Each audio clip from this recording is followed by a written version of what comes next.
என்ற தலைப்பிலே போதித்து வருகிறோம்.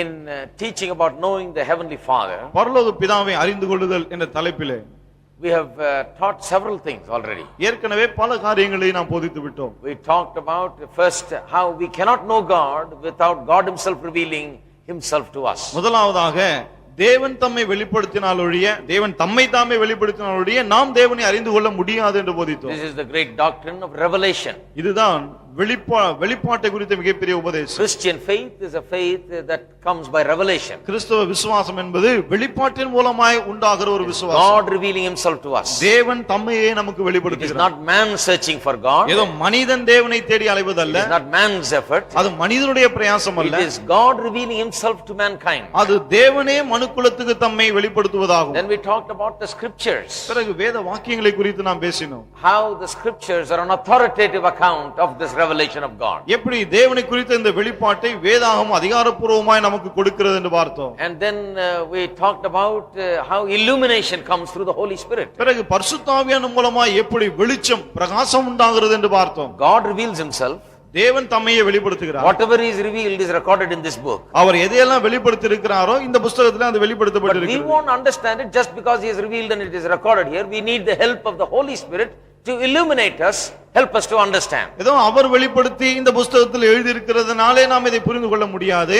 பரிசுத்த ஆவியானவர் இதை நாம் புரிந்து கொள்ளும்படி நமக்கு பிரகாசத்தை அருள வேண்டும்.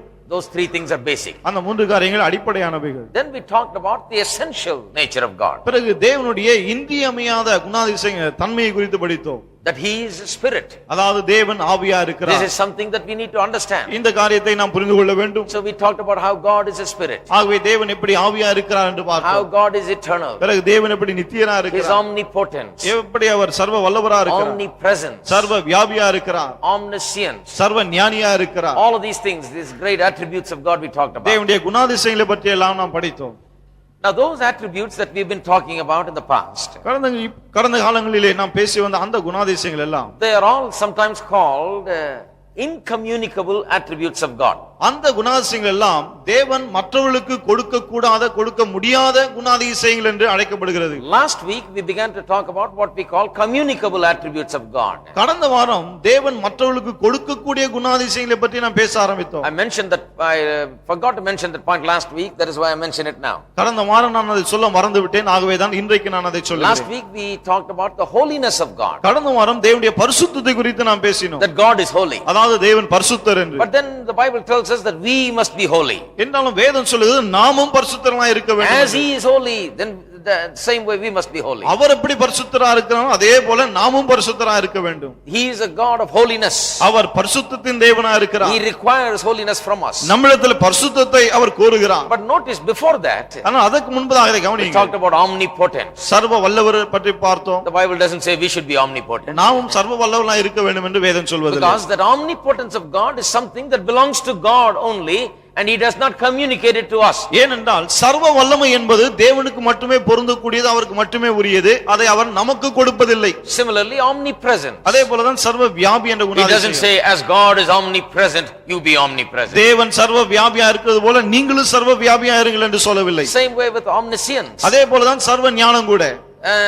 That God is all knowledgeable and you be all knowledgeable. தேவனுக்கு எல்லாம் தெரியும், ஆகவே நீங்கள் எல்லாவற்றையும் அறிந்திருங்கள் என்று சொல்லவில்லை. No, it is not expected of us. அப்படி கிடையாது, அது நம்மிடத்தில் எதிர்பார்க்கப்படவில்லை. Those are attributes that belong only to God. அந்த குணாதிசயங்கள் எல்லாம் தேவனுக்கு மட்டுமே உரியவைகள். And there are out of his knowledge and out of his power, he sometimes shares with us sometimes his power and his knowledge in some way in limited manner. அவரிடத்தில் உள்ள அந்த ஞானம் அந்த வல்லமையிலிருந்து சில சமயங்களில் ஏதோ ஒரு விதத்திலே கொஞ்சமாக நம்மோடு கூட அவர் பகிர்ந்து கொள்கிறார். In some instances. சில சமயங்களில். But we are not omnipresent. ஆனால் நாம் சர்வ வியாபி உள்ளவர்கள் அல்ல. We are not omnipotent. நாம் சர்வ வல்லமை படைத்தவர்கள் அல்ல. That is why they are called incommunicable attributes of God. ஆகவே தான் அவைகள் எல்லாம் தேவன் மற்றவர்களுக்கு கொடுக்க முடியாத குணாதிசயங்கள் என்று அழைக்கப்படுகிறது. Now since last week we have come into studying the communicable attributes of God. கடந்த வாரம் முதற்கொண்டு தேவன் மற்றவர்களுக்கு கொடுக்கக்கூடிய குணாதிசயங்களை பற்றி நாம் படிக்க ஆரம்பித்திருக்கிறோம். What are communicable attributes?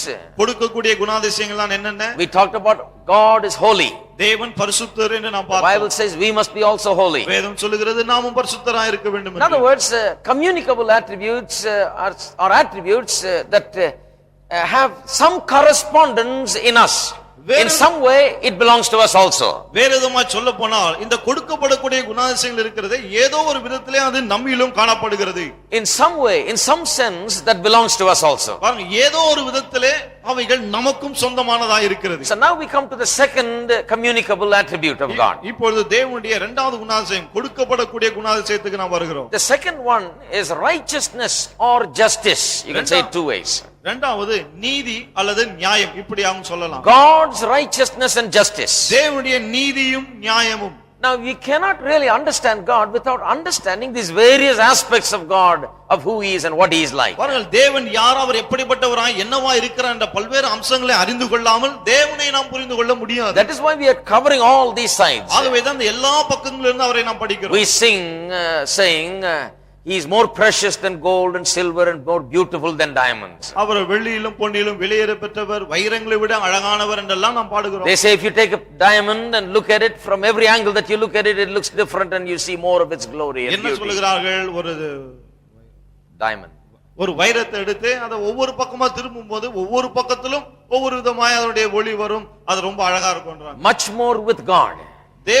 தேவனை பார்க்கும்போது அதை விட மேலானவர். He is more beautiful than diamond. அவர் வைரத்தை விட மிக மிக அழகானவர். The more you look at the various aspects of God, who he is, his power, his knowledge, his wisdom, his eternal nature. தேவனுடைய நித்திய குணாதிசயங்கள், அவருடைய வல்லமை, அவருடைய ஞானம், அவர் எங்கும் இருக்கிறார், அதையெல்லாம் நாம் அதிகமாய் பார்க்கும்போது, look at his holiness, அவருடைய பரிசுத்தத்தை his பார்க்கும்போது, righteousness, அவருடைய நீதியை, his justice, அவருடைய நியாயத்தை, his love, அவருடைய அன்பை, his goodness, அவருடைய நற்குணத்தை, all of these things are things that we must explore with great desire. இவைகள் எல்லாவற்றையும் மிகுந்த வாஞ்சையோடு கூட நாம் கண்டுபிடிக்க வேண்டும். This is something I believe the church is missing these days. இன்றைய நாட்களிலே சபையிலே இதுதான் இல்லாமல் இருக்கு என்று நான் நம்புகிறேன். There is no hunger for God among God's people because there is no excitement in exploring this God that they believe.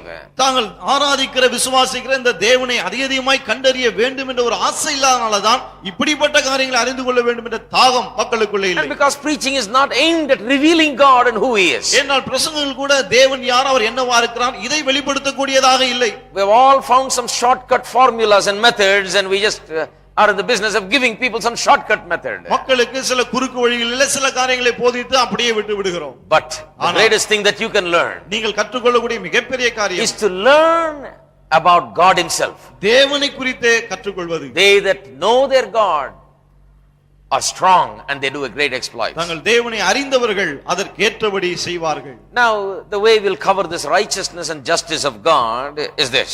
தேவனுடைய நீதி நியாயத்தை இந்த விதமாக நாம் இப்போது படிக்க போகிறோம். Every time on Tuesday nights I've been giving you the outline first and then going and covering the ஒவ்வொரு outline. முறையும் செவ்வாய்க்கிழமைகளிலே முதலாவது அவுட்லைன் கொடுத்து விடுகிறேன், பிறகு அதுக்கு ஏற்றார் போல நான் உங்களுக்கு போதிக்கிறேன். So today's outline, ஆகவே இன்றைய outline, when we look at the righteousness and justice of God, தேவனுடைய நீதி நியாயத்தை குறித்து நாம் பார்க்கும்போது, first of all we'll define and describe the righteousness and justice of God.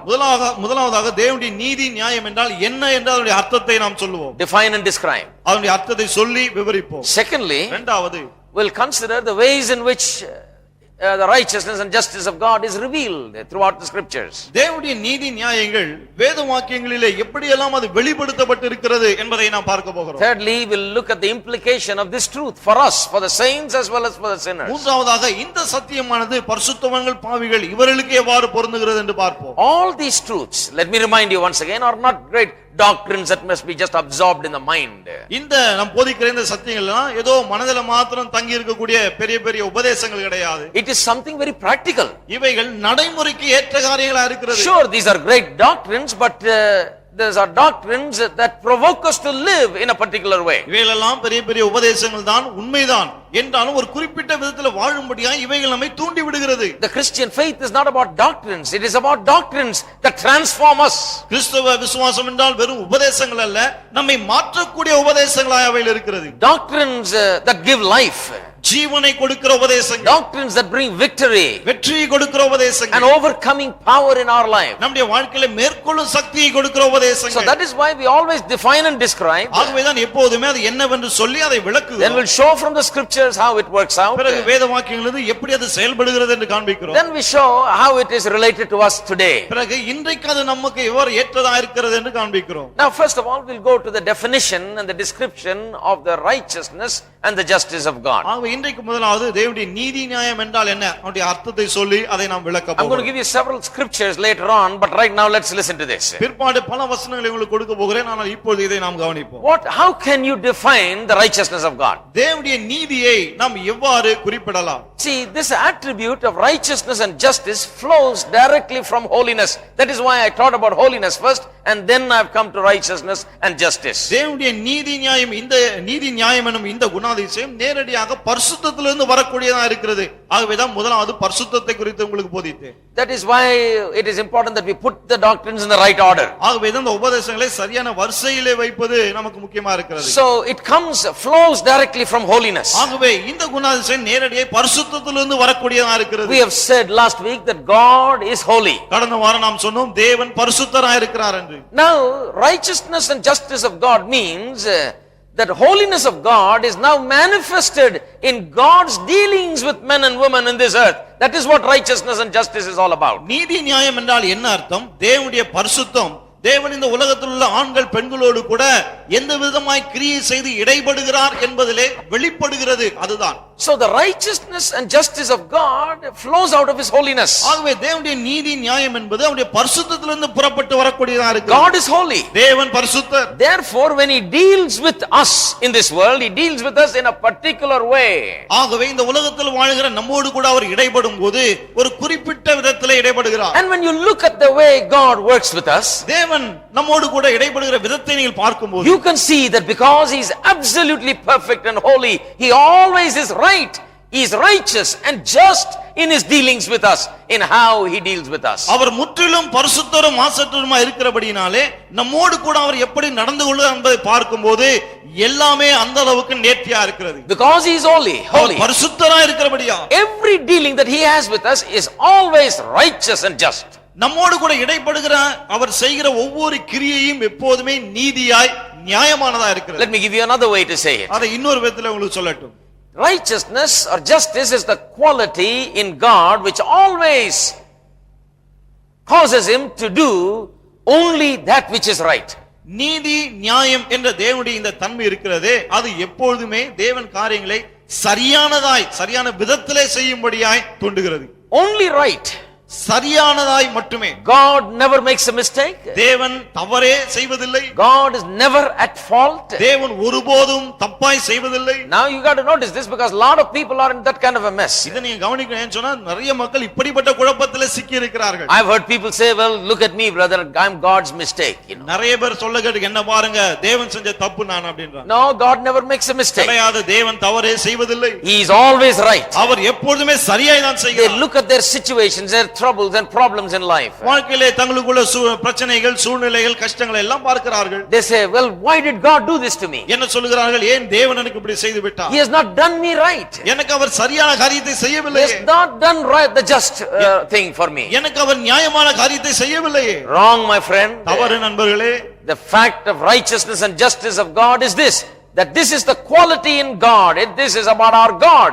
He is always right when he does things. தேவனுடைய நீதி நியாயம் என்று சொன்னால் இதுதான் அர்த்தம். அவர் என்ன செய்தாலும் சரி எப்பொழுதுமே அதை சரியாகத்தான் செய்கிறார். It is the quality in him that makes him do everything in the right way. அந்த தன்மை தான் அவரை எல்லாவற்றையும் சரியான விதத்திலே சரியாய் செய்ய வைக்கிறது. That is the quality which makes him incapable of doing anything wrong. அந்த தன்மை தான் அவரை எந்த விதமான தவறும் செய்யாதவராய் ஆக்குகிறது. See, this is the basis of Christian life. பாருங்க, கிறிஸ்தவ வாழ்க்கையின் அடிப்படையே இதுதான். That God is always right. தேவன் எப்பொழுதுமே சரியாய் செய்கிறவர். If there is something wrong, it may be wrong with me. தவறே தான் இருந்தா என்கிட்ட தான் இருக்கு. Is that right? சரியா? We are studying about the blood of Jesus. இயேசு கிறிஸ்துவின் ரத்தத்தை குறித்து நாம் படித்து வருகிறோம். Talking about how they overcame him by the blood of the lamb and the word of the testimony. எப்படி அவர்கள் எதிராலே ஆட்டுக்குட்டியின் ரத்தத்தினாலும் தங்கள் சாட்சியின் வசனத்தாலும் ஜெயித்தார் என்று பார்க்கிறோம். That's what the Bible says. வேதம் அப்படிதான் கூறுகிறது. The blood, the word and the testimony. ரத்தம், வசனம், சாட்சி. Now the blood is something that Jesus shed. பாருங்க, இந்த ரத்தம் இயேசு சிந்தின ரத்தம். And the word is the word of God. வசனம் தேவனுடைய வார்த்தை.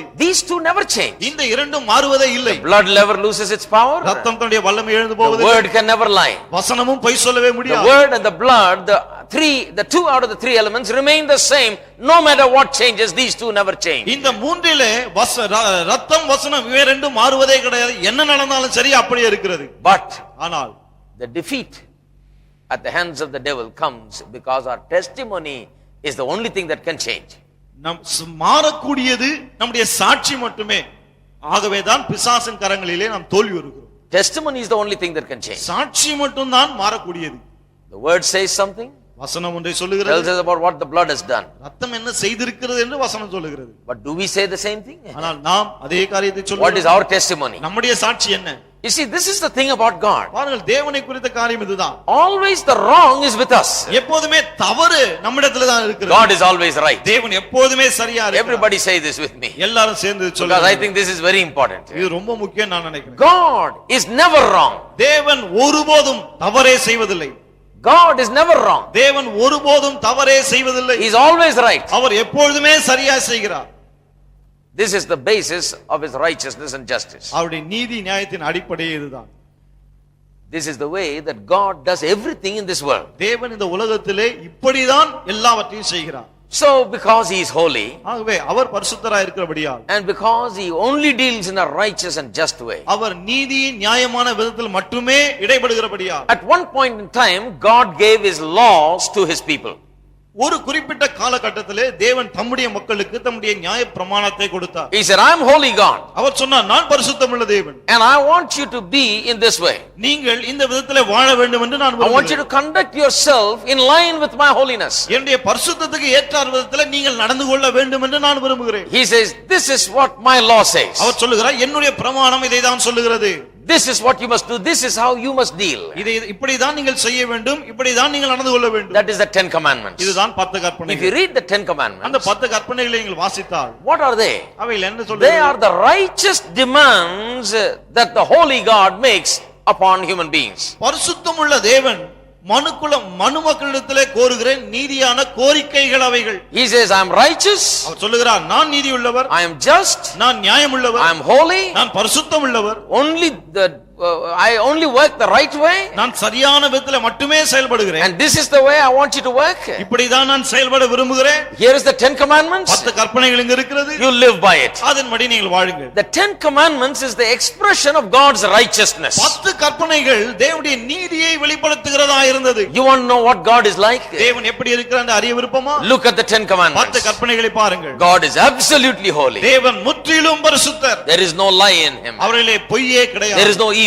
in him. அவரிலே தீமையே கிடையாது. There is nothing bad about God. அவரிலே கெட்டது எதுவுமே இல்லை. He is absolutely good and our perfect. முற்றிலும் நல்லவர், முற்றிலும் பூரணமானவர். Then after he gave the law, அவர் பிரமாணத்தை கொடுத்த பிறகு it also meant that because he is righteous and just, that those who violate his law must be punished. அவர் நீதியும் நியாயம் உள்ளவராய் இருக்கிறபடினாலே அந்த பிரமாணத்தை மீறுகிறவர்கள் தண்டிக்கப்பட வேண்டும் என்பதும் சரிதான். He is not only righteous, he is also just. பாருங்க, அவர் நீதி உள்ளவர் மட்டுமல்ல, நியாயம் உள்ளவர் கூட. So if you violate his righteousness, the justice takes over, the punishment comes in. ஆகவே அவருடைய நீதியை மீறினால் நியாயம் அங்கே தலையெடுக்கிறது, அது தண்டிக்கிறது. This is what we mean by God's righteousness and justice. தேவனுடைய நீதி நியாயம் என்று சொல்லும்போது அவருடைய அர்த்தம் இதுதான். Now let me take you to the scriptures and show you the ways in which God has revealed his own righteousness and justice all through the scriptures. தேவன் எப்படி வேத வாக்கியம் முழுவதும் தம்முடைய நீதி நியாயத்தை வெளிப்படுத்தி இருக்கிறார் என்று சில வசனங்களை நாம் It is revealed almost everywhere, but I'm going to take you to some samples. ஏறக்குறைய எல்லா இடங்களிலும் அது வெளிப்படுத்தப்பட்டிருக்கிறது. சில உதாரணமாய் சில காரியங்களை உங்களுக்கு கொடுக்கிறேன். First of all, we can see the righteousness and justice of God revealed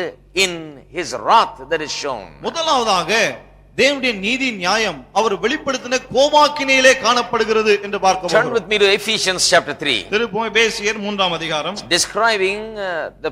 Is describing what we were in our sinful condition. நம்முடைய பாவ நிலைமையிலே நாம் எவ்வாறு இருந்தோம் என்று இந்த வசனம் கூறுகிறது. Let's read from verse 2. இரண்டாம் வசனத்திலிருந்து வாசிப்போம். Ephesians 2:2. எபேசியர் 2:2. Where in time past you walked according to the course of this world, according to the prince of the power of the air, the spirit that now worketh in the children of disobedience. அவைகளில் நீங்கள் முற்காலத்திலே இவ்வுலக வழக்கத்துக்கு ஏற்றபடியாகவும் கீழ்ப்படியாமையின் பிள்ளைகளிடத்தில் இப்போது கிரியை செய்கிற ஆகாயத்து அதிகார பிரபுவாகிய ஆவிக்கேற்றபடியாகவும் நடந்து கொண்டீர்கள். Among whom also we all had our conversation in times past in the lust of our flesh, fulfilling the desires of the flesh and of the mind, and were by nature the children of wrath, even as others. அவர்களுக்குள்ளே நாம் எல்லாரும் முற்காலத்திலே நமது மாம்ச இச்சையின்படியே நடந்து நமது மாம்சமும் மனசும் விரும்பினதை செய்து சுவாபத்தினாலே மற்றவர்களைப் போல கோபாக்கினையின் பிள்ளைகளாய் இருந்தோம். He is reminding the believers what they were before they came to Christ. விசுவாசிகளுக்கு ஞாபகப்படுத்துகிறார் கிறிஸ்துவுக்குள்ளே வருவதற்கு முன்பதாக அவர்கள் எப்படி இருந்தார்கள் என்று. He says, you were just like the others, you were a child of wrath. அவர் சொல்லுகிறார் மற்றவர்களைப் போலதான் நீங்கள் இருந்தீர்கள் கோபாக்கினையின் பிள்ளைகளாய். The description here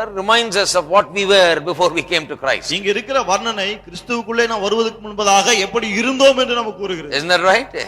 சரிதானே அது? Does it look familiar to you? அது உங்களுக்கு ரொம்ப தெரிஞ்சது போல இருக்கா? Walked according to the course of this world. இந்த உலகத்தின் வழக்கத்துக்கு ஏற்றபடியா நடந்தோம். According to the prince of the power of the air, the devil was empowering us. ஆகாயத்து அதிகார பிரபு அவனுக்கு ஏற்றபடி வாழ்ந்தோம். பிசாசு தான் நம்ம பலப்படுத்தி கொண்டிருந்தான். Children of disobedience. கீழ்ப்படியாமையின் பிள்ளைகளா இருந்தோம். Disobeying God. தேவனுக்கு கீழ்ப்படியாம போனோம். Lived in the lusts of our flesh. நம்முடைய மாம்ச இச்சையின்படி வாழ்ந்தோம். Fulfilling the desires of the flesh and of the mind. நம்முடைய மாம்சமும் மனசும் விரும்பினவைகளை நிறைவேற்றினோம். Oh, it reminds us very well about what we were before. முன்ன நாம எப்படி இருந்தோம் என்னவா இருந்தோம் நமக்கு நன்றாய் நினைப்பூட்டுகிறது. I hope that it is not we are not like that now. இப்போ நாம அப்படி இல்ல நான் நம்புறேன். We were like that before. முன்னே நாம் அப்படி இருந்தோம். This is what we were doing. இதை தான் நாம் செய்து We were கொண்டிருந்தோம். living like that. நாம் அப்படி வாழ்ந்து கொண்டிருந்தோம். Children of the devil. பிசாசின் பிள்ளைகளாய்.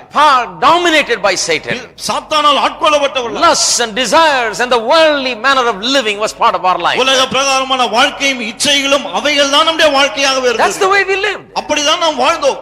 And we never realized at that time that we were under the wrath of God as we lived like that. அப்படி நாம் வாழ்ந்தபோது அந்த சமயத்திலே தேவனுடைய கோபாக்கினின் கீழே நாம் இருக்கிறோம் என்று நாம் நினைக்கவே இல்லை. Thank God that one of those days when I was living like that or you were living like that, if God decided to judge the world and he came and judge the world, we would have all been finished. That's all. நீங்களும் நானும் அப்படி வாழ்ந்த காலகட்டத்திலே தேவன் திடீரென்று ஒரு நாள் உலகத்தை நியாயத்திற்கு விரும்பி இருந்தால் நம்முடைய கதை எல்லாம் போயிருக்கும். அப்படியே அழிஞ்சு போயிருப்போம் நாம எல்லாம். We would have been swallowed up, consumed by the wrath of God. தேவனுடைய கோபாக்கினால விழுங்கப்பட்டு பட்சிக்கப்பட்டிருப்போம். The wrath of God is a tremendous subject. தேவனுடைய கோபாக்கினை என்பது பயங்கரமான ஒரு பாடம் அது. See, when the people offered sacrifice, fire came down and consumed it. மக்கள் பலிகளை செலுத்தின போது அக்கினி கீழே வந்து அதை பட்சித்து போட்டது. Sometimes supernaturally. சில சமயத்துல இயற்கைக்கு அப்பாற்பட்ட விதத்தில். Showing that sacrifice symbolizes the sinner who has sacrificed made the sacrifice.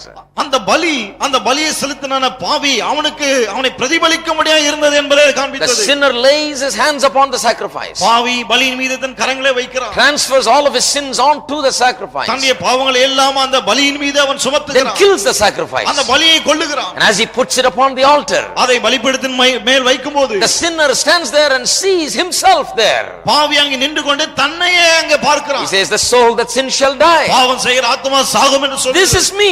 இது நான். This animal has become my substitute. இந்த மிருகம் எனக்கு பதிலாய் மாறிவிட்டது. And sometimes supernatural fire consumed the sacrifice. சில சமயத்தில் இயற்கைக்கு அப்பாற்பட்ட அக்கினி அந்த பலியை பட்சித்தது. At normal times they literally burnt it as a burnt offering. அந்த Really. சாதாரண நேரங்களிலே தகன பலியாக அதை எரித்து போட்டார்கள். And they stood there and watched as the fire went up. அங்கே நின்று கொண்டு அக்கினி பற்றி எரிகிறதை கண்ணார கண்டார்கள். This was not an ordinary thing. இது சாதாரண ஒரு காரியம் அல்ல. This fire that was burning is the fire that would consume every one of us in our sins. அங்கே எரிந்து கொண்டிருந்த அக்கினி நம்முடைய பாவங்களை வாழ்ந்து நாம் ஒவ்வொருவரையும் பட்சித்து போட்டிருக்க வேண்டிய அக்கினி. It is the fire of God's wrath. அது தேவ கோபாக்கினியின் அக்கினி. That has fallen upon that sacrifice instead of us. நம் மீது விழுவதற்கு பதிலாக இப்போ அந்த பலியின் மீது விழுந்திருக்கிறது. The one who offered the sacrifice, thankful to God because God has spared him. தேவன் என்னை தண்டிக்காமல் விட்டுவிட்டார் என்று பலி செலுத்தினவன் இப்போ தேவனுக்கு நன்றி சொல்லுகிறான். He is reminded of his sins. அவனுடைய பாவங்கள் அவனுக்கு நினைவூட்டப்படுகிறது. He is reminded of God's wrath. தேவனுடைய கோபாக்கினை அவனுக்கு நினைவூட்டப்படுகிறது. God's wrath is real, my friend. பாருங்கள் தேவனுடைய கோபாக்கினை நிஜமானது. A lot of people don't believe in a hell. நிறைய பேர் நரகத்தை நம்புவதே கிடையாது. I'm sure when they go there they'll believe it. அங்க போனா நம்புவாங்க நிச்சயமா நம்புவாங்க. John chapter 3. யோவான் 3ஆம் அதிகாரம். Turn with me to John chapter 3 verse 36. யோவான் 3:37க்கு நாம் 36க்கு நாம் திருப்புவோம். Look at this.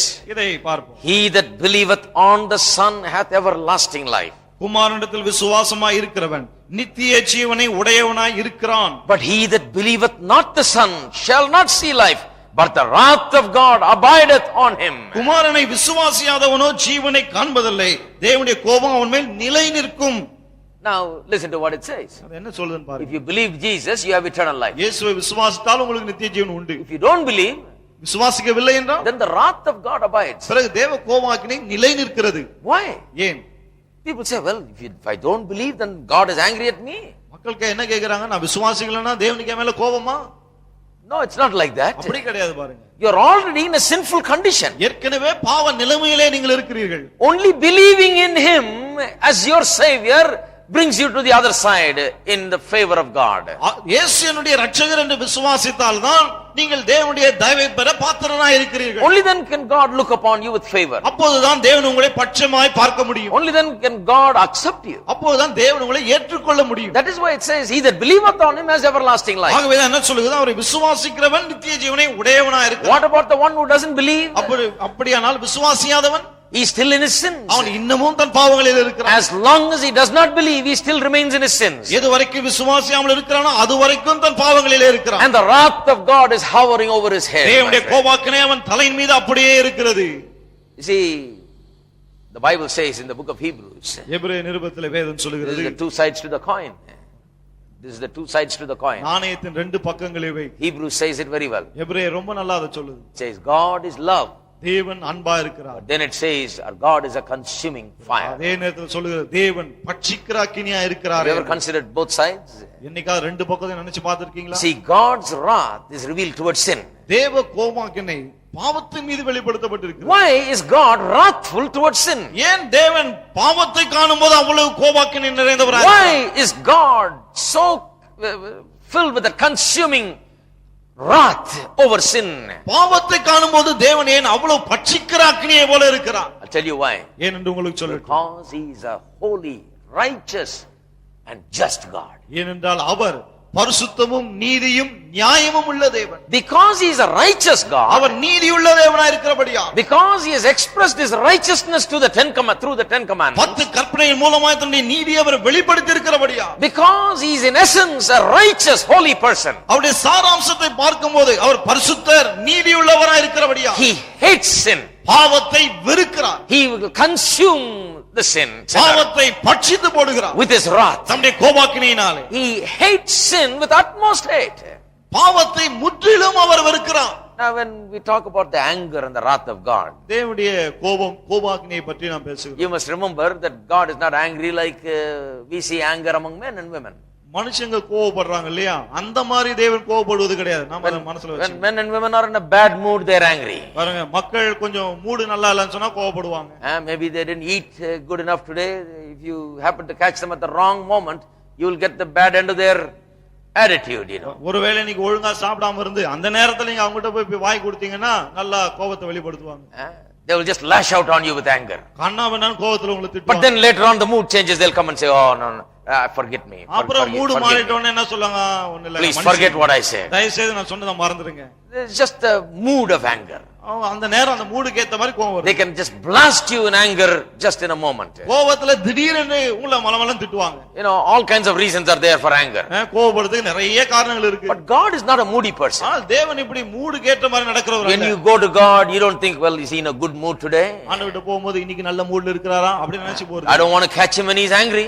கோபமாக நேரத்துல போயிட கூடாதுங்க. Maybe he'll just kick on me. ஒரு எட்டி வாசிடுவார் என்ன. No, that's not the way God is. தேவன் அப்படி இருப்பது கிடையாது. You can never doubt God's personality. தேவனுடைய ஆழ்தத்துவத்தை குறித்து நீங்கள் சந்தேகப்படவே வேண்டாம். That is why we are teaching this. ஆகவே தான் இதெல்லாம் போதிக்கிறோம். You should never come in prayer, never approach God with all these doubts. ஒரு நாளும் இப்படிப்பட்ட சந்தேகங்களோடு தேவனை ஜெபத்துல அணுக கூடாது. God's anger is not like that. தேவனுடைய கோபம் அப்படிப்பட்டது இல்லை. The Bible talks about God's anger. It is not a mood swing that God has from time to time, from situation to situation. தேவனுடைய கோபத்தை குறித்து வேதம் பேசுகிறது ஏதோ சூழ்நிலைக்கு ஏற்றவாறு மூடுக்கு ஏற்ற மாதிரி தேவன் கோபப்படுகிறார் என்று அது சொல்லவில்லை. He is constantly angry 24 hours of the day, throughout all eternity. He is hateful and angry over sin.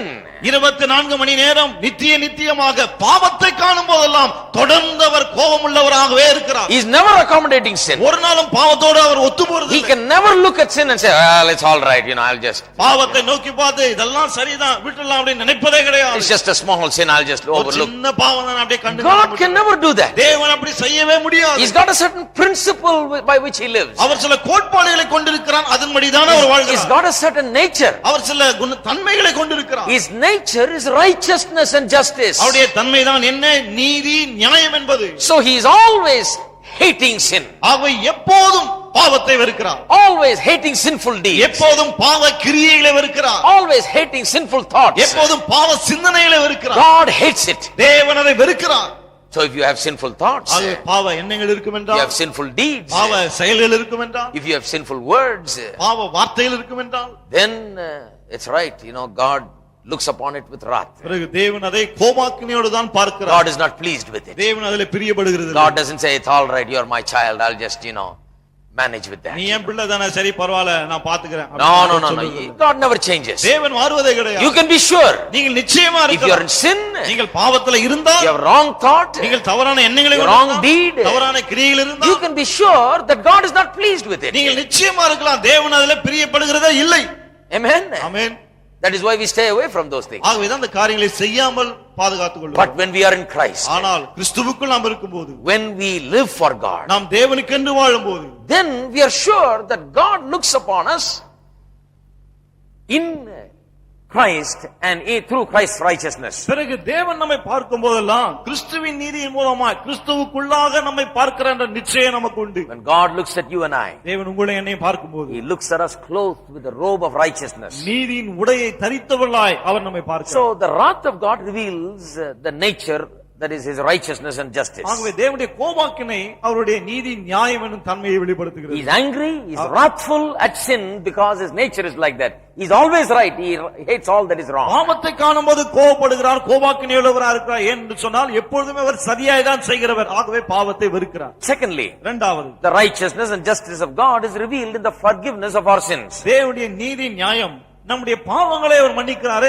அதிலே வெளிப்படுகிறது. When you see God, how He grants forgiveness of sins, you can see the righteousness and justice of God there. தேவன் எப்படி பாவ மன்னிப்பை அருளுகிறார் என்பதை நீங்கள் பார்க்கும்போது அதிலே தேவனுடைய நீதி நியாயத்தை நீங்கள் காணலாம். Turn with me to 1 John 1:9. திருப்பும் 1 யோவான் 1:9. 1 John 1:9. 1 யோவான் 1:9.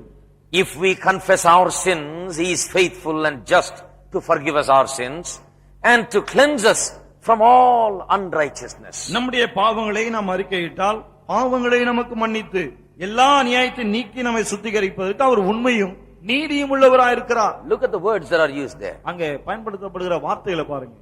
He is just, அவர் நீதி உள்ளவர், to cleanse us from all unrighteousness. எல்லா அநியாயத்தை நீக்கி நம்மை சுத்திகரிப்பது. See, He is a righteous God. பாருங்கள், தேவன் நீதி உள்ளவர். He hates sin. இது விசுவாசிகளிடம் பேசுகிறது. 1 John 1:9 is for believers. 1 யோவான் 1:9 விசுவாசிகளுக்குரியது. If you read the context of it, it show you that He is writing to Christian brothers and இதனுடைய sisters. பின்னணியை வாசித்தால் உங்களுக்கு தெரியும், கிறிஸ்தவ சகோதர சகோதரிகளுக்கு அவர் இதை எழுதுகிறார். If we confess our sins, நம்முடைய பாவங்களை நாம் அறிக்கையிட்டால், He is including Himself. அவர் தன்னை அதிலே சேர்த்துக்கிறார். John says if we confess our sins, யோவான் சொல்லுகிறார், நாம் நம்முடைய பாவங்களை அறிக்கையிட்டால் He is faithful and just to forgive us our sins. நம்முடைய பாவங்களை மன்னிப்பதற்கு அவர் உண்மையும் நீதியும் உள்ளவராக இருக்கிறார். Just, உண்மை அதாவது நியாயம், நீதி உள்ளவராக, உண்மை நீதி உள்ளவர். He is just to forgive us our sins. நம்முடைய பாவங்களை மன்னிக்க அவர் நீதி உள்ளவராக இருக்கிறார். On what basis does He forgive our sins? எதன் அடிப்படையிலே நம்முடைய பாவங்களை அவர் மன்னிக்கிறார்? He has prescribed a certain way for us to come for forgiveness of sins. பாவ மன்னிப்புக்கு நாம் எப்படி வர வேண்டும் என்று சில வழிகளை அவர் சொல்லி The இருக்கிறார். forgiveness of sins, the Bible says in Ephesians 1:7, is through the blood.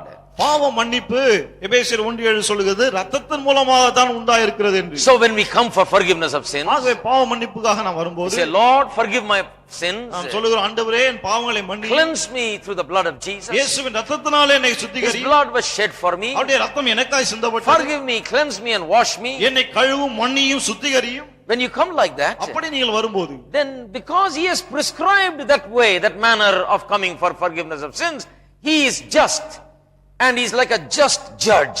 He says, all right, I'll forgive you because you come by the law. பாவ மன்னிப்புக்காக இப்படிதான் நீங்கள் வர வேண்டும் என்று தேவன் சொல்லி இருக்கிறபடினாலே, நாம் அந்த விதத்துல வரும்போது, சரி நீங்கள் இப்படி வந்திருக்கிறபடினாலே நான் அதை மன்னிக்கிறேன் என்று அதிலே அவர் நீதி உள்ளவராக இருக்கிறார். One person said, ஒருவர் சொன்னார், well, I know I have sinned, brother. பாவம் செஞ்சேன்னு எனக்கு தெரியுங்க. That is why I went and did what I did wrong, I did it right. What I did wrong, I did. செஞ்ச தப்ப சரி பண்ணிட்டு வந்துட்டேன். தவறு செஞ்சதை சரி பண்ணி மாத்தி வச்சிட்டு வந்திருக்கேன். That is not the way God has prescribed. தேவன் இந்த வழியை நமக்கு சொல்லல பாருங்க. Sure, if you have done something wrong, if you can set it right, you must set it right. ஏதாவது தப்பு பண்ணிட்டு நாம் பண்ணிட்டோம்னு சொன்னா அதை சரிப்படுத்தணும். அது சரிப்படுத்த முடியுமானால் சரிப்படுத்துவது சரிதான். There are some places you cannot make it right. சில காரியங்கள் இருக்கு அதெல்லாம் சரி பண்ணவே முடியாது. If I murdered a man நான் ஒரு ஆளை கொலை பண்ணிட்டேன் and he died, அவன் செத்து போயிட்டான், I can't set it right. நான் அதை இப்ப சரி பண்ண He முடியாது. is dead, அவன் செத்து போயாச்சு, buried. அடக்கம் பண்ணியாச்சு, I can't bring him back to life. இப்ப திரும்ப உயிர் கொடுத்து கொண்டு There are வரணும். many sins that we have done that cannot be rectified. நாம் செய்த பல பாவங்கள் இருக்கு அதெல்லாம் சரி பண்ணவே முடியாது. I say this because in the Christian church there are those that speak on the doctrine of restitution. இதை நான் சொல்ல காரணம் என்ன, கிறிஸ்தவ சபைகளிலே நாம் செய்த காரியங்களை சரி பண்ண வேண்டும், தவறாய் செய்தவர்களை சரி பண்ண வேண்டும் என்று சில போதனைகள் இருக்கிறது. And unless you do that you cannot receive forgiveness of sins, they say. அதை நீங்க செய்தாலொழிய பாவ மன்னிப்பே கிடையாது என்று அவர்கள் So போதிக்கிறார்கள். they say go back and do everything right. அவங்க என்ன சொல்றாங்க, நீங்க போயிட்டு செஞ்ச தப்பெல்லாம் சரி பண்ணுங்க. Well, you can do certainly certain things like Zacchaeus, you can go back and pay back 4 times more. பாருங்க, சில காரியங்களை சரி பண்ணலாம், சகேயு போல திரும்ப போயிட்டு நாளத்திலே செலுத்தலாம்.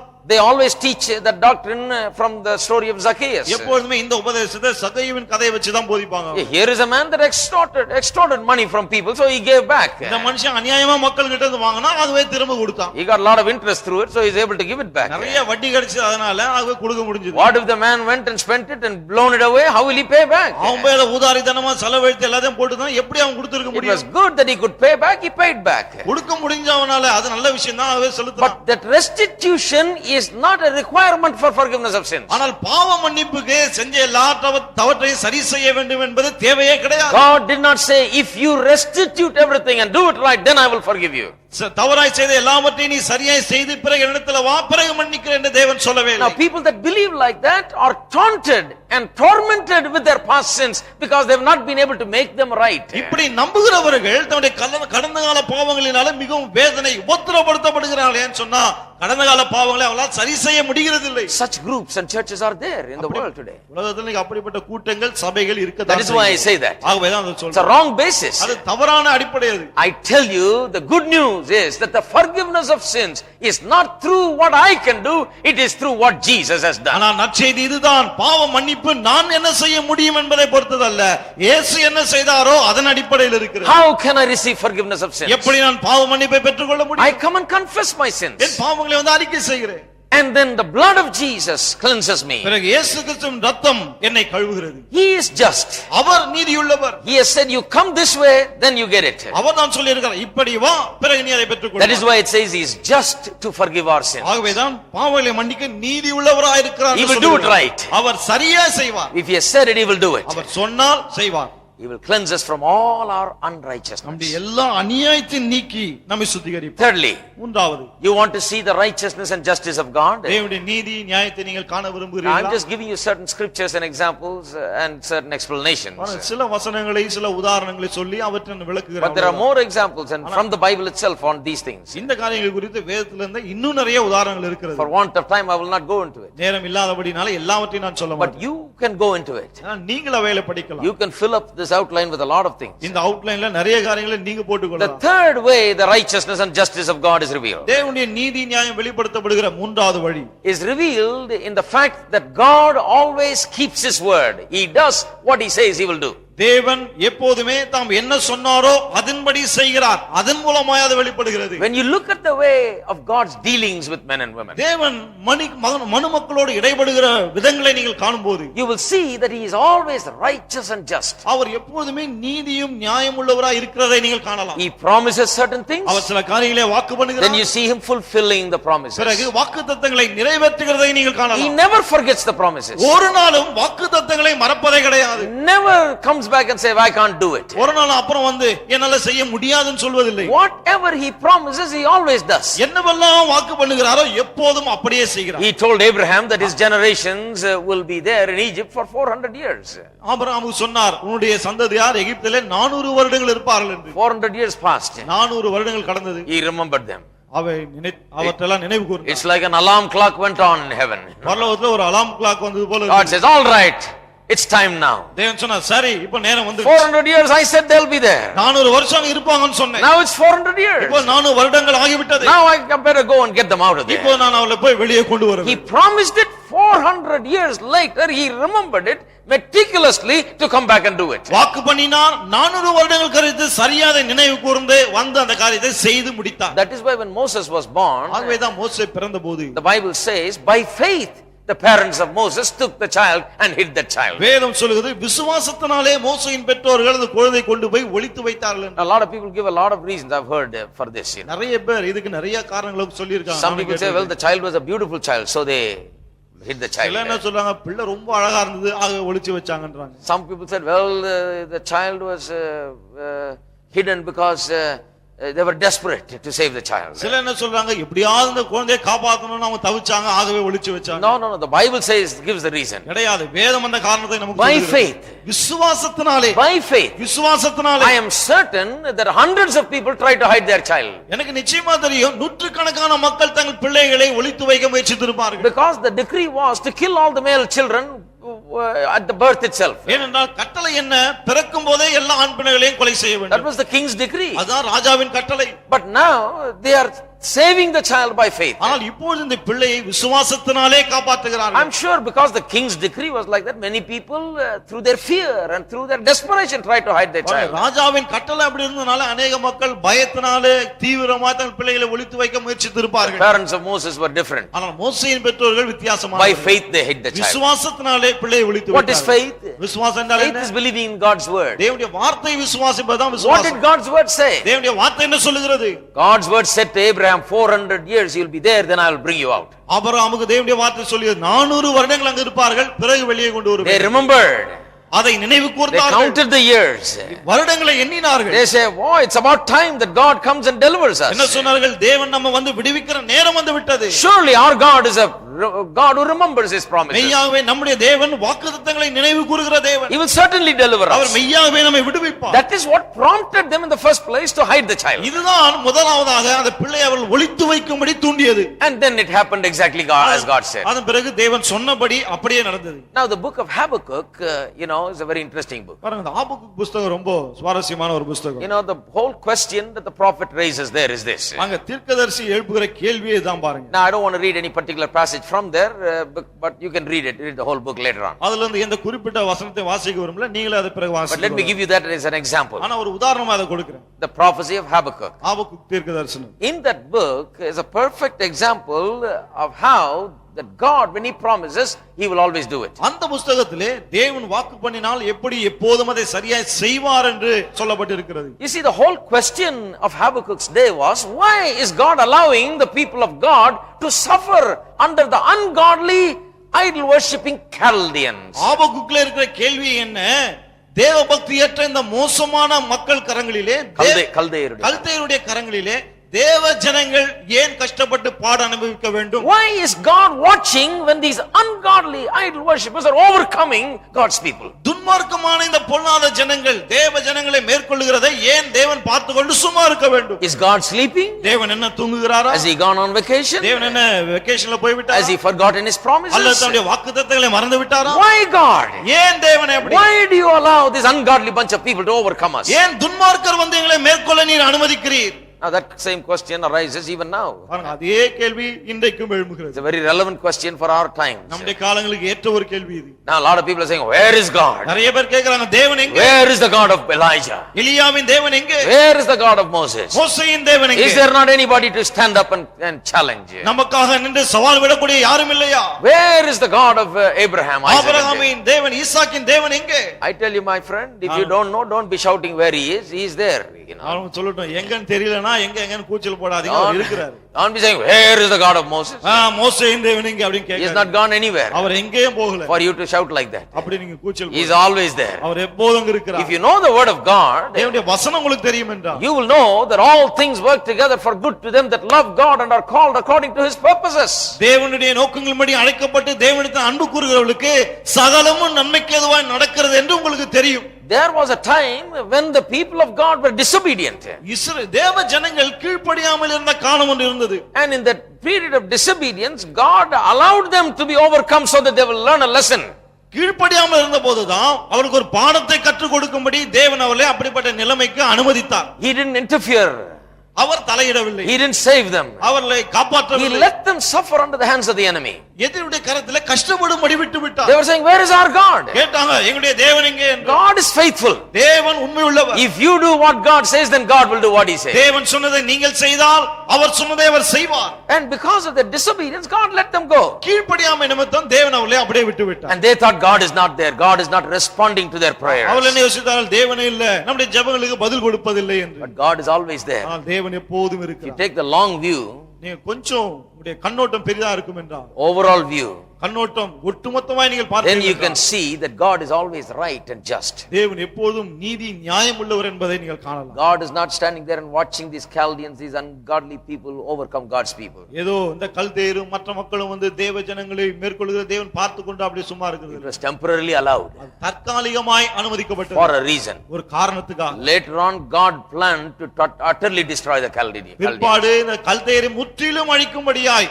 தேவன் திட்டமிட்டார். And God planned to save the people of God பிறகு தேவ ஜனங்களை காப்பாற்றவும் அவர் and திட்டமிட்டார். bless the people of God. தேவ ஜனங்களை ஆசீர்வதிக்க திட்டமிட்டு You இருந்தார். see, we must look at everything in life in that way. பாருங்க, எல்லாவற்றையும் வாழ்க்கையிலே இப்படிதான் நாம் பார்க்க வேண்டும். God always does what he says. தேவன் எப்போதுமே என்ன சொல்லுகிறாரோ அப்படிதான் Our செய்வார். difficult circumstances does not mean that God is not there. ஏதோ நமக்கு கஷ்டமான சூழ்நிலை இருக்கிறபடினாலே தேவனே இல்லை என்று கிடையாது. And in our difficult circumstances, we must not question God saying, has God done it right? நம்முடைய கஷ்டமான சூழ்நிலையில ஆண்டவர் செஞ்சது சரியா அப்படின்னு கேள்வியும் நாம கேட்க கூடாது. God always keeps his word. தேவன் எப்போதுமே தம்முடைய வார்த்தையின்படி செய்கிறார். You read from Genesis to Revelation, he keeps his word. ஆதியாகமம் முதல் வெளிப்படுத்தலை வாசித்து பாருங்கள், தம்முடைய வார்த்தையின்படி அவர் செய்கிறார். Every detail of his word is kept. அவருடைய வார்த்தை ஒவ்வொன்றும் அப்படியே நடக்கிறது. That's the way he does it. அப்படிதான் அவர் செயல்படுகிறார். The next, fourth, it is revealed in the way, the righteousness and justice of God is revealed in the way that he rewards the righteous. தேவனுடைய நீதி நியாயம் நீதிமான்களுக்கு அவர் பலன் கொடுக்கிறாரே அந்த விதத்திலே வெளிப்படுகிறது. 2 Timothy chapter 4, 2 தீமோத்தேயு 4ஆம் அதிகாரம் verse 8. 4:8. The righteous are rewarded.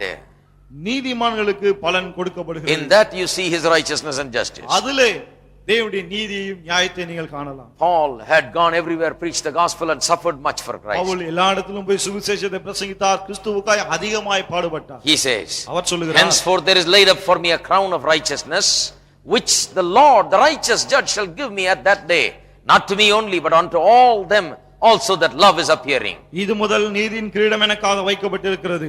நீதியுள்ள நியாயாதிபதியாகிய கர்த்தர் அந்நாளிலே அதை எனக்கு தந்தருளுவார்.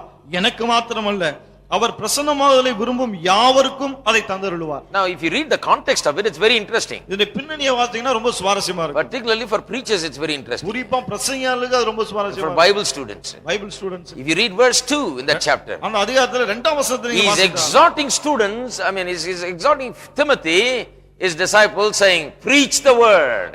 தன்னுடைய சீஷனாகிய தீமோத்தேயுக்கு அவர் புத்தி சொல்லுகிறார் என்னவென்று, திருவசனத்தை பிரசங்கம் பண்ணு. Be instant in season, out of season. சமயம் வாய்த்தாலும் வாய்க்காவிட்டாலும் Reprove, rebuke, exhort with all long suffering and doctrine. எல்லா நீடிய சாந்தத்தோடு உபதேசத்தோடும் கண்டனம் பண்ணி கடிந்து கொண்டு புத்தி சொல்லு. He's telling the man he has raised up in the ministry, he's telling, preach the word, be faithful in it. ஊழியத்திலே தான் வளர்த்து விட்டு அவனை பார்த்து சொல்லுகிறார், இது திருவசனத்தை பிரசங்கம் பண்ணு, அதிலே உண்மையாயிரு. Look at verse 3. 3ஆம் வசனத்தை For பாருங்க. the time will come when they will not endure sound doctrine, but after their own lusts shall they heap out to themselves teachers having itching ears. ஏனென்றால் அவர்கள் ஆரோக்கியமான உபதேசத்தை பொறுக்க மனதில்லாமல் செவித்தினர்களாகி தங்கள் சுய இச்சைகளுக்கேற்ற போதகர்களை தங்களுக்கு திரளாக சேர்த்துக் கொள்வார்கள். They shall turn away their ears from the truth and shall be turned unto fables. சத்தியத்துக்கு செவியை விலக்கி கட்டுக்கதைகளுக்கு சாய்ந்து போகும் காலம் வரும். In other words, he's saying, வேற எதுவும் அவர் சொல்றார், Timothy, தீமோத்தேயுவே, my young disciple, என்னுடைய வாலிப சீஷனே, listen to this. நான் சொல்றதை கவனி. Preach the word. திருவசனத்தை பிரசங்கம் பண்ணு. There will be a time that will come when people will not appreciate your preaching and teaching. காலம் ஒன்று வரும், அப்போது மக்களுடைய பிரசங்கத்தை போதனையை ஏற்றுக்கொள்ள They மாட்டார்கள். will have itching ears. They want to hear some philosophy, some new teaching, some this, some that, and they will turn to fables instead of good teaching. நல்ல போதனைகளுக்கு பதிலாக கட்டுக்கதைகள் வேண்டும் என்று சொல்வார்கள். பிறகு இந்த பிலாசபி தத்துவங்கள் வேண்டும் என்று சொல்வார்கள். பல காரியங்களை விரும்புவார்கள். They will turn their ears from the truth and go to hear fables. சத்தியத்திற்கு செவியை விலக்கிவிட்டு கட்டுக்கதைகளை கேட்பார்கள். You want to be a good preacher, you must learn to preach even when people don't appreciate it. நல்ல பிரசங்கரா இருக்கணுமா, மக்கள் பாராட்டலனா கூட பிரசங்கம் பண்ண You're தெரிஞ்சிருக்கணும். not preaching because everybody say, oh wonderful, you know. எல்லாம் ரொம்ப அற்புதமா இருக்குன்னு கை தட்டுறதுக்காக நான் பிரசங்கம் பண்றது இல்ல. We have to learn to preach even when everybody says, எல்லாரும் வரப்பா உட்கார்ந்தாலும் பிரசங்கம் பண்ண கத்துக்கணும். You just have to preach the truth. சத்தியத்தை பிரசங்கம் பண்ணி They may like it or may not like it. அவங்க ஒருவேளை விரும்பலாம் விரும்பாமல் They may போகலாம். stand with you or may not stand with you. உங்களுக்கு உங்களோட துணையா நிற்கலாம் இல்ல நிற்காமல் They போகலாம். may love you or hate you. உங்களை நேசிக்கலாம் அல்லது It வெறுக்கலாம். is immaterial. அதெல்லாம் பொருட்படுத்த It வேண்டாம். doesn't matter. அதெல்லாம் ஒரு பொருட்டே அல்ல. When a preacher comes to preach from the pulpit, he is not worried about whether he is pleasing the people with his preaching or not. பிரசங்கியா பிரசங்க பீடத்துல வந்து பிரசங்கம் பண்ணும்போது மக்களுக்கு பிரியமா இருக்கிறதா இல்லையா அதையெல்லாம் அவர் பார்ப்பதில்லை. He is only concerned about, am I preaching the word of God in the way that I ought to preach it? அவருடைய ஒரே கரிசனை என்ன, பிரசங்கிக்க வேண்டிய விதத்திலே தேவனுடைய வார்த்தையை நான் பிரசங்கிக்கிறேனா? Too many people are preachers are worried about whether it's pleasing the people. நிறைய பிரசங்கம் இல்ல பாருங்க, மக்களுக்கு இது பிரியமா இருக்கா அதுதான் அவங்களுக்கு கவலை. One man told me, said, after all, they are the church, brother.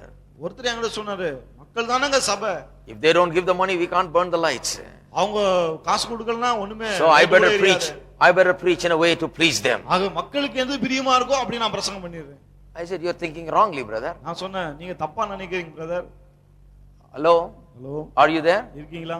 Moses was not fed by all the people. மோசே அந்த ஜனங்களால ஒண்ணும் போஷிக்கப்படல. Moses was feeding all the people. மோசே தான் எல்லா ஜனங்களையும் போஷித்தான். Are you there? இருக்கீங்களா? Moses was not eating because he had so many people in his church. ஏதோ சபையில நிறைய பேர் இருந்தனால மோசே சாப்பிடல. Moses was there. That is why the people were marching forth with victory and triumph. மோசே இருந்தான், ஆகவே தான் ஜனங்கள் வெற்றி நடை போட்டு சென்றார்கள். Here is a man who believed God. இங்கே ஒருவன் இருந்தான், தேவனை Here is a விசுவாசித்தான். man who can lead them. ஜனங்களை நடத்தக்கூடியவன். They took stones to throw at him, அவன் அடிக்கிறது கல் எடுத்தாங்க பாருங்க. They said, oh, let's get Moses, come on. மோசே கதையை முடிச்சிருந்தாங்க. Several times they murmured against him, raised up to kill him. பலமுறை அவனுக்கு விரோதமாய் முறுமுறுத்து அவனை கொல்ல நினைத்தாங்க. He was never in the business of pleasing them. அவன் ஒரு நாளும் அவர்களை பிரியப்படுத்த He was பார்க்கவில்லை. a man of God, preaching the word of God, leading the people to the land of milk and honey. அவன் தேவ மனிதனா இருந்தான், ஜனங்களுக்கு போதித்தான், பாலும் தேனும் ஓடுகிற தேசத்துக்கு மக்களை வழிநடத்தினான். This is the premise upon which we build our ministry. பாருங்க, இந்த அடிப்படையின் மீது நம்முடைய ஊழியத்தை நாம் கட்டுகிறோம். Amen. Amen. That's good for the students here. இருக்கிற மாணவர்களுக்கு ரொம்ப நல்லது. They get the other mind, mindset, that is there out there. அவங்களுடைய மனம் வெளியில காணப்படுகிற அது மேல அப்படியே பதிஞ்சு போயிருக்கு. So it says preach the word. ஆக சொல்லுகிறான் வசனத்தை People won't like sometimes. மக்களுக்கு சில சமயத்துல அது பிடிக்காது. They will have itching ears. They will want to go hear fables and stories. அவங்க போயிட்டு கட்டுக்கதைகள் மற்ற கதைகள் எல்லாம் கேட்க விரும்புவார்கள். But I tell you, he says, அவர் சொல்லுகிறான், நான் உனக்கு சொல்லட்டும், there is a great reward that is awaiting you. உனக்காக பெரிய பலன் ஒன்று காத்திருக்கிறது. A crown of righteousness, நீதியின் கிரீடம், which the righteous judge, நீதியுள்ள நியாயாதிபதி, good God, நல்ல தேவன், righteous God, நீதியுள்ள தேவன், he is watching what you do. நீங்கள் செய்கிறதை அவர் பார்த்து If to கொண்டிருக்கிறார். 5 people you preach the truth and stay faithful at it, he is going to reward you in plenty. 5 பேர் இருந்தாலும் உண்மையா இங்க பிரசங்கம் பண்ணினால் உங்களுக்கு பலனை நிறைய தருவார். Righteous God நீதியுள்ள தேவன் will reward you. உங்களுக்கு பலன் அளிப்பார். Amen. Amen. The way he rewards shows he is righteous and just. He'll never do wrong to you. அவர் பலன் கொடுக்கிற விதமே அவர் நீதி நியாயமுள்ளவர், ஒரு நாளும் தவறை செய்வதில்லை என்பதை காண்பிக்கிறது. That is why the psalmist said, I have never seen the righteous hunger. ஆகவேதான் சங்கீதக்காரன் சொல்றான், நீதிமான் பசியா போனதை நான் பார்த்ததே இல்லை. You'll never hunger, my friend. நண்பர்களே, நீங்கள் ஒரு நாளும் பசியா இருக்க மாட்டீங்க. Don't let somebody threaten you. யாராவது உங்களை பயமுறுத்த பார்த்தா You won't go hungry. நீங்க பசியா இருக்கவே மாட்டீங்க. Because we have the God of Elijah. என்றால் எலியாவின் தேவன் நமக்கு இருக்கிறார். You are preaching his word. நீங்கள் அவருடைய வசனத்தை பிரசங்கிக்கிறீர்கள். Amen. Amen. Now finally, கடைசியாக, you see, it is revealed in the way, the righteousness and justice of God is revealed in the way that God declares sinners to be righteous. தேவன் பாவிகளை நீதிமான்கள் என்று அறிவிக்கிறாரே, அந்த விதத்திலே தேவனுடைய நீதி நியாயம் வெளிப்படுத்தப்படுகிறது. This is the most glorious truth. இதுதான் மிகவும் மகிமையான ஒரு சத்தியம். Oh, I have preached this so much and I don't want to even get into that. இது நிறைய பிரசங்கம் பண்ணிட்டேன். How we are made righteous. எப்படி நாம் நீதியாக்கப்படுகிறோம். Now let me read a couple of verses and then go on. ஒரு சில வசனங்களை வாசித்து விட்டு நாம் தொடர்ந்து செல்வோம். Romans chapter 3. ரோமர் 3ஆம் அதிகாரம் verse 25. 25ஆம் வசனம். Whom God set forth to be a propitiation through faith in his blood, to declare his righteousness for the remission of sins that are past through the forbearance of God. Verse 26. கிறிஸ்து இயேசுவுடைய இரத்தத்தை பற்றும் விசுவாசத்தினால், 26 in Tamil. Okay. Tamil 26. கிறிஸ்து இயேசுவுடைய இரத்தத்தை பற்றும் விசுவாசத்தினாலே பலிக்கும் கிருபாதார பலியாக அவரை ஏற்படுத்தினார். To declare his righteousness for the remission of sins. அது எங்க வருது? To declare his righteousness for the remission of our sins. நம்முடைய பாவ மன்னிப்பாக தாம் நீதியுள்ளவர் என்பதை காண்பிக்கும் பொருட்டு. You see, God declares his righteousness. தேவன் தம்முடைய நீதியை காண்பிக்கிறார். And the glorious thing about it is not that he just declares that he is righteous, he declares the sinner righteous at some point. இதுல மகிமையான காரியம் என்ன? தாம் நீதியுள்ளவர் என்பதை காண்பிக்கிறது மட்டுமல்ல, ஒரு குறிப்பிட்ட காலம் வரும்போது பாவியை நீதிமான் என்று அவர் காண்பிக்கிறார். 2 Corinthians 5:21 says, 2 கொரிந்தியர் 5:21 சொல்லுகிறது, God made him to be sin who knew no sin, that we might be made the righteousness of God in him. அவருக்குள் நாம் தேவனுடைய நீதியாகும்படிக்கு பாவம் அறியாத அவரை தேவன் பாவமாக்கினார் என்று சொல்லுகிறது. So that we may be made the righteousness of God. நாம் தேவனுடைய நீதியாகும்படிக்கு. You know, God takes the sinner and declares him as righteous. பாருங்கள், தேவன் பாவியை எடுத்து அவனை நீதிமான் என்று அறிவிக்கிறார். He declares him before the devil, before heaven, before the earth, that he is righteous. பிசாசுக்கு முன்பதாக, பரலோகத்துக்கு முன்பதாக, மக்களுக்கு முன்பதாக இவன் நீதிமான் என்று அறிவிக்கிறார். He has done it to you and I. உங்களுக்கும் எனக்கும் அதை செய்திருக்கிறார். You see, what has happened to us is something far beyond just forgiveness of sins. நமக்கு நடந்திருப்பது வெறும் பாவ மன்னிப்பு அல்ல, அதையும் தாண்டி பெரிய காரியம். Some people have just stayed with forgiveness of sin. சில பேர் வெறும் பாவ மன்னிப்போடு நின்று விட்டார்கள். What has happened to us is that God has taken us who are sinners and has declared us legally நமக்கு to என்ன be நடந்திருக்கிறது? righteous. பாவிகளாகிய நம்மை எடுத்து தேவன் சட்டபூர்வமாக நாம் நீதிமான்கள் என்று அறிவித்து விட்டார். Amen. Amen. Legal papers say we are righteous. பாருங்க, பத்திரம் சொல்லுது நாம் எல்லாம் நீதிமான்கள். Legally he says this is my son. சட்டபூர்வமா அவர் சொல்றார் இவர் என்னுடைய குமாரன் என்று. Legally he says I am well pleased with him. சட்டபூர்வமாக நான் இவரில் பிரியமா இருக்கிறேன் என்று சொல்லி விடுகிறார். Legally he says he is righteous. சட்டபூர்வமா சொல்லுகிறார் இவன் நீதிமான். Amen. Amen. Do you have the papers? அந்த பத்திரம் இருக்கா உங்ககிட்ட? Do you have the legal paper? சட்டபூர்வமான பத்திரம் இருக்கா? That is what this is all about, my friend. அதுதாங்க இது. This is God declaring me righteous. இது தேவன் என்னை நீதிமான் என்று அறிவித்தார். This righteous God, அவர் நீதியுள்ள தேவன், whose holiness and standard of holiness I could never achieve and obtain. அவருடைய பரிசுத்தத்தையும் அந்த அளவையும் என்னால் ஒரு நாளும் எட்டக்கூட முடியாது. I could never look upon him. அவரை நோக்கி பார்க்கவே I could never come before him. அவருக்கு முன்பதாக என்னால் வரவே But this முடியாது. holy and righteous God ஆனால் அந்த பரிசுத்தமும் நீதியுள்ள reached தேவன் out to me in his love, தம்முடைய அன்பினாலே என்னிடம் வந்தார். washed me, என்னை கழுவினார், cleansed me, என்னை சுத்திகரித்தார், made me whole, என்னை சொஸ்தமாக்கினார். and he has declared me righteous. என்னை நீதிமான் என்று அவர் அறிவித்து That விட்டார். means he has said that I can come into his courts anytime. அப்படி என்றால் என்ன அர்த்தம்? அவருடைய பிரகாரங்களிலே நான் எப்போது வேண்டுமானாலும் I வரலாம். am acceptable in heaven. பரலோகத்திலே நான் ஏற்றுக்கொள்ளப்பட்டிருக்கிறேன். That heaven's door must be open for me. பரலோக வாசல் எனக்காய் திறக்கப்பட He வேண்டும். has said that my prayers must be answered. அவர் சொல்லிவிட்டார் என் ஜெபத்துக்கு பதில் கொடுத்தே ஆக He வேண்டும். has declared that because I am his, that Satan has no power over me. நான் அவருடையவனாய் இருக்கிறபடினாலே பிசாசுக்கு என் மீது வல்லமை இல்லை என்று அறிவித்து விட்டார். God has declared I am righteous. நான் நீதிமான் என்று தேவனே அறிவித்து விட்டார். This is the greatest thing, my friend. இதுதான் மிகப்பெரிய காரியம். This is something that you must realize, and without realizing that you can never improve in your spiritual life. இந்த காரியத்தை நீங்கள் உணர வேண்டும். இல்லை என்றால் ஆவிக்குரிய வாழ்க்கையில் நீங்கள் முன்னேறவே You முடியாது. can never grow up in spiritual life unless you realize that God has declared legally that you are righteous. தேவன் சட்டபூர்வமாக நீங்கள் நீதிமான்கள் என்று அறிவித்து விட்டார் என்பதை உணராவிட்டால் ஆவிக்குரிய வாழ்க்கையிலே வளரவே முடியாது. All of hell looks at you, it looks at you as God's son. நரகம் எல்லாம் உங்களை பார்க்கும்போது தேவனுடைய பிள்ளையாய் குமாரனாய் உங்களை பார்க்கிறது. Same devils that cried out to Jesus and said, Son of David, why have you come to torment us? They look at you like that. தாவீதின் குமாரனே எங்களை ஏன் துன்பப்படுத்த வந்தீர் என்று இயேசுவை கேட்ட அதே பிசாசுகள் உங்களை அந்த விதமாய் பார்க்கிறது. Because the same God has declared us sons and daughters. அதே தேவன் தான் உங்களை இனி அவருடைய குமாரத்திகளை அறிவித்து விட்டார். Amen. Amen. Are you conscious of that? அந்த உணர்வு உங்களுக்கு இருக்கிறதா? Declared righteous. நீதிமான் என்று அறிவித்து விட்டார். Declared righteous. நீதிமான் என்று அறிவித்து விட்டார். That is the greatest title that can be given to us. நமக்கு கொடுக்கப்படக்கூடிய மிகப்பெரிய ஒரு பெயரே அதுதான். Righteous. நீதி. We should take pride in this title இந்த பெயர்ல தாங்க நமக்கு பெருமை இருக்கு. more than any other title. மற்ற எந்த பெயரை விட. Quickly in a couple of minutes. இன்னும் ஒரு சில நிமிடங்கள். Let me just, I've given you 5 ways it is revealed. The righteousness and justice of God is revealed. தேவனுடைய நீதி நியாயம் 5 விதங்களிலே வெளிப்படுத்தப்பட்டிருக்கின்றது. In his wrath we see it. கோபாக்கினிலே அதை பார்க்கிறோம். In the way he gives forgiveness of sins we see it. பாவ மன்னிப்பு கொடுக்கிறாரே அதிலே நாம் The way பார்க்கிறோம். he keeps his promises we see it. தம்முடைய வாக்குத்தத்தங்களின்படி செய்கிறாரே அதிலே அதை பார்க்கிறோம். The way he rewards the righteous we see it. நீதிமான்களுக்கு பலன் கொடுக்கிறாரே அந்த விதத்திலே And பார்க்கிறோம். the way he declares the sinner as righteous we see it. பிறகு பாவியை நீதிமான் என்று அவர் அறிவிக்கிறாரே அதிலே நாம் பார்க்கிறோம். So wonderful. அற்புதமானது அது. But then what does this mean to us? பிறகு இது நமக்கு என்னவா இருக்கிறது? To the sinners. பாவிகளுக்கு Once again there is a great warning. மீண்டுமாய் இது ஒரு மிகப்பெரிய எச்சரிப்பா இருக்கு. What is the warning? என்ன எச்சரிப்பு? Sinners are at this moment under the wrath of God. பாவிகள் இந்த நேர பொழுதிலே தேவனுடைய கோபாக்கினின் கீழா இருக்கிறார்கள். What do we mean when we say sinners? பாவிகள் என்று சொல்லும்போது என்ன அர்த்தத்துல People சொல்றீங்க? that are doing all these bad things? இந்த கெட்ட கெட்ட காரியம்லாம் செய்றாங்களா அவங்களா? Not just them. அவங்க மாத்திரம் கிடையாது.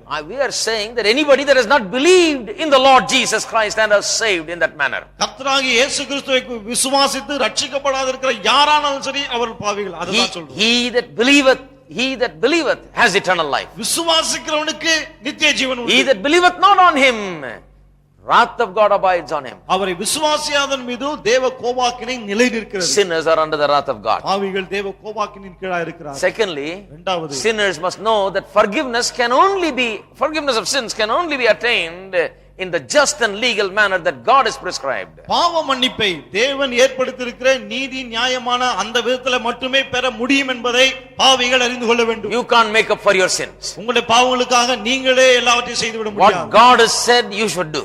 தேவன் என்ன சொல்லி இருக்கிறாரோ அதை தான் நீங்கள் செய்ய What வேண்டும். has he said? அவர் என்ன சொல்லி இருக்கிறார்? Believe on him. அவரை விசுவாசியுங்கள். He is your savior. அவர்தான் உங்கள் இரட்சகர். He is your Lord. அவர்தான் உங்களுடைய ஆண்டவர். There is no other way of salvation. ரட்சிப்புக்கு வேற வழியே கிடையாது. Thirdly, மூன்றாவது, it tells us that God is right because God is righteous and just and he keeps his word.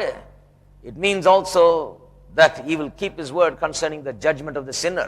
தேவன் நீதியும் நியாயமுள்ளவராய் இருந்து தம்முடைய வார்த்தையின்படி செய்கிறபடியினாலே பாவி குறித்து அவர் சொல்லுகிற காரியத்தையும் அப்படியே செய்வார். You can don't ever imagine that a sinner will be forgotten and missed and overlooked. ஒரு நாளும் பாவி அவர் மறந்துடுவாரு, கண்டு காணாமல் விட்டுருவாரு அப்படின்னு நினைக்கவே கூடாது. Fourthly, நான்காவது, this righteous God இந்த நீதியுள்ள தேவன் demands a particular kind of righteousness. ஒரு குறிப்பிட்ட நீதியை கோருகிறார். And that righteousness can only come to us through Jesus Christ. அந்த நீதி இயேசு கிறிஸ்துவின் மூலமாய் மட்டுமே வர முடியும். Only if he declares you legally as righteous, you are saved. சட்டபூர்வமாக அவரே உங்களை நீதிமான் என்று அறிவித்தால் தான் நீங்கள் ரட்சிக்கப்படுகிறீர்கள். Otherwise you can't be saved. இல்லாவிட்டால் நீங்கள் ரட்சிக்கப்பட You can't be saved from going to a church. You can't be saved by going to a church. சபைக்கு போறதுனால நீங்க ரட்சிக்கப்பட முடியாது. You can't be saved by singing a song. ஏதோ பாட்டு பாடுறதுனால ரட்சிக்கப்பட முடியாது. You can't be saved by giving money. ஏதோ காசு கொடுக்கறதுனால ரட்சிக்கப்பட முடியாது. You can't be saved by doing good. நல்லது செய்தாலும் ரட்சிக்கப்பட முடியாது. God has to declare you righteous. தேவன் உங்களை நீதிமான் என்று அறிவிக்க வேண்டும். Otherwise there's no salvation. இல்லாவிட்டா ரட்சிப்பே கிடையாது. You can't go to church and be saved. ஏதோ சபைக்கு போயிட்டு ரட்சிக்கப்பட்டேன் கிடையாது. You can't go to a garage, automobile workshop and become a car, பாருங்க, கார் ரிப்பேர் பண்ற இடத்துக்கு போயிட்டு கார் ஆயிட முடியாது இல்ல? No. கிடையாது. Lot of people come to church. நிறைய பேர் சபைக்கு வராங்க. But the question is, ஆனா கேள்வி, are you saved? ரட்சிக்கப்பட்டிருக்கீங்களா? Do you know that God has declared you as righteous? தேவன் உங்களை நீதிமான் என்று அறிவித்து விட்டார் என்று அறிந்திருக்கிறீர்களா? God has made the declaration about you? தேவன் உங்களை குறித்து அறிவித்து விட்டார். Are you a son and a daughter of God? நீங்கள் தேவனுடைய குமாரர் குமாரத்திகளா இருக்கிறீங்களா? Make sure of that. அதை நிச்சயப்படுத்திக் கொள்ளுங்கள். To the saint, பரிசுத்தவான்களுக்கு இது எப்படி இருக்கிறது? we have blessed assurance and comfort and consolation. இதுல பாக்கியமான நம்பிக்கை, ஆறுதல், தேறுதல் நமக்கு உண்டா இருக்கிறது. We have the assurance that we are not under the wrath of God. நாம் தேவனுடைய கோபாக்கினின் கீழ இல்லை என்ற நிச்சயம் நமக்கு இருக்கிறது. We have the assurance secondly of our forgiveness of our sin. இரண்டாவதாக நம்முடைய பாவங்கள் மன்னிக்கப்பட்டது என்ற நிச்சயம் நமக்கு இருக்கிறது. Thirdly, we can rely on his word. He will always keep his promises. He will never forget his promises. மூன்றாவதாக அவருடைய வார்த்தையை நம்பலாம். எப்போதும் தம்முடைய வாக்குத்தத்தத்தின்படி செய்வார் என்ற நிச்சயம் நமக்கு உண்டு. You see, a lot of people don't have the assurance of forgiveness of sins. நிறைய பேர் பாருங்க பாவ மன்னிப்பு குறித்த நிச்சயமே கிடையாது. Because they have never been told about this aspect of God. ஏனென்றால் தேவனுடைய இந்த அம்சத்தை குறித்து அவங்களுக்கு சொல்லப்படவே இல்லை. Tell you, my friend, have assurance. நான் உங்களுக்கு சொல்லட்டும், இந்த நிச்சயத்தை உடையவர்களாய் இருங்கள். Free from wrath. கோபாக்கினிலிருந்து விடுதலை பெற்று Have forgiveness of sins. பாவ மன்னிப்பு உடையவர்களாய். You can rely on his word. நீங்களுடைய வார்த்தையை நம்பலாம். Fourthly, நான்காவது, we have a reward for which we surely wait. நமக்கு ஒரு பலன் இருக்கிறது, அதற்காக நாம் நிச்சயமாய் காத்திருக்கிறோம். How many of you are waiting for a reward? எத்தனை பேர் பலனுக்காக You will காத்திருக்கிறீர்கள்? never miss your reward. உங்கள் பலன் உங்களுக்கு கிடைக்காம போகவே போகாது. Why? ஏன்? Because he is righteous and he is just. ஏனென்றால் அவர் நீதி உள்ளவர், நியாயம் உள்ளவர். 5. ஐந்தாவது, Because we are declared righteous, நாம் நீதிமான்கள் என்று அறிவிக்கப்பட்டபடியினாலே we have a standing with God about which we must rejoice today. தேவனுக்கு முன்பதாய் நாம் திராணியுள்ளவர்களாய் இருக்கிறோம். அதை குறித்து நாம் மகிழ வேண்டும். This standing with God, nothing can give us. பாருங்க, இந்த திராணியை வேறு எதுவும் நமக்கு கொடுக்க முடியாது. We can stand before God. தேவனுக்கு முன்பதாய் போய் We can நிற்கலாம். pray. நாம் We ஜெபிக்கலாம். can receive answers. பதிலை பெற்றுக்கொள்ளலாம். Take authority over the devil. பிசாசன் மீது அதிகாரம் எடுக்கலாம். We can win victories. நாம் காரியங்களிலே வெற்றி பெறலாம். We are sons and daughters of God. ஏனென்றால் நாம் தேவனுடைய குமாரர் குமாரத்திகள் Declared to be so. நீதி அப்படியாய் நாம் and அறிவிக்கப்பட்டிருக்கிறோம். nothing can change that. வேறு எதுவும் அதை மாற்ற முடியாது. Shall we stand up together? நாம் எல்லாரும் எழுந்து நிற்போமா? Praise God. கர்த்தருக்கு ஸ்தோத்திரம். The word of God always brings the believer great comfort and assurance. தேவனுடைய வார்த்தை விசுவாசிகளுக்கு எப்பொழுதும் மாபெரும் நிச்சயத்தையும் ஆறுதலையும் கொடுக்கிறது. It brings a great terror in the heart of the unbeliever. அவிசுவாசி இருதயத்திலே திகிலை அது உண்டாக்குகிறது. The only way